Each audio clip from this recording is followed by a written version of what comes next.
What's different about this picture? Not the field, which is just like hundreds of others in the southwestern United States. Not the plane.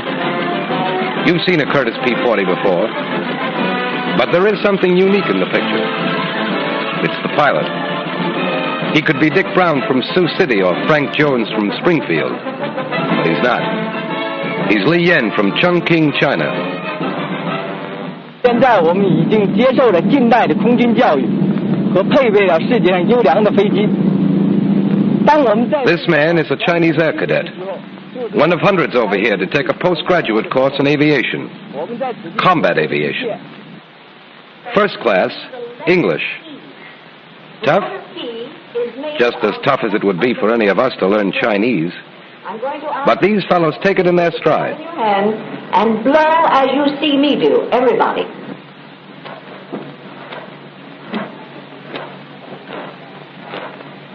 I have written a sentence here using the letter P wherever it was possible. So I'm going to have you say for me, after listening to me, say this sentence with me. The pilot will presently place the plane properly. All together. The pilot will presently place the plane properly. And every day these GIs from Shanghai, Nanking, and Hankow bone up on our finest, most modern equipment. You won't find a gold brick in this crowd because they come from a country which held off the Japs for 6 years with rusty rifles, obsolete planes, and plenty of guts. But now they're getting the best. Now equipment like the Norden bomb sight is an everyday experience to these men.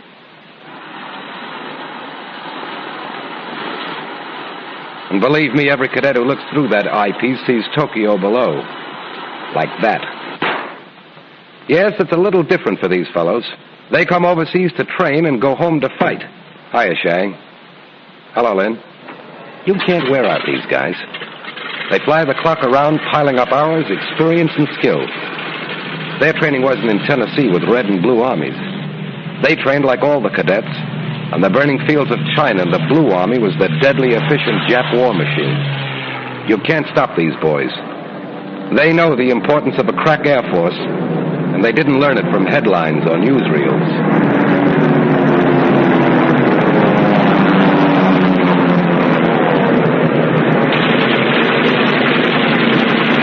Sure, they're hot on the end of a gun. Why not?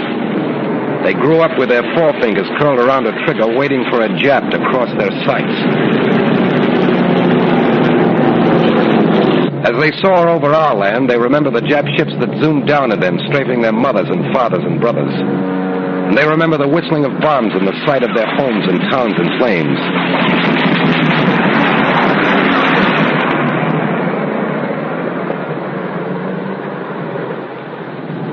So they fly from sunup to sundown, ceaselessly, tirelessly learning, blasting away at the targets, waiting for the day when they could return to China and with the force of the United Nations behind them, hurl themselves against the Japs.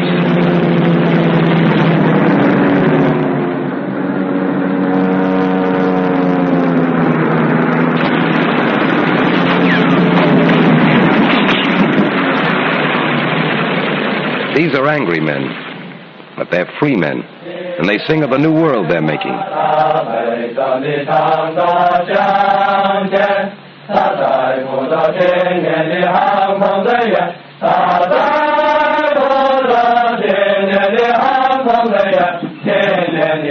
But in the few hours off, their thoughts, like all soldiers, turn to home, to their family, if they're alive. Finally, it's graduation day. Proud? You bet. But more than that. Take a look at them. There are no smiles on the faces of these men who are going home with a purpose. The wings of the United States Army Air Force to the Air Force of China. That tells the story. And soon these wings will be flashing angrily across the skies of the Far East. Flyers and fighters, every one of them, going back to take up the fight. Their fight and our fight. Start diving for those foxhole soldiers of Japan. Start building those bomb shelters, citizens of Tokyo and Yokohama. These guys have a message for you you'll never forget. So long, fellas. Give 'em hell.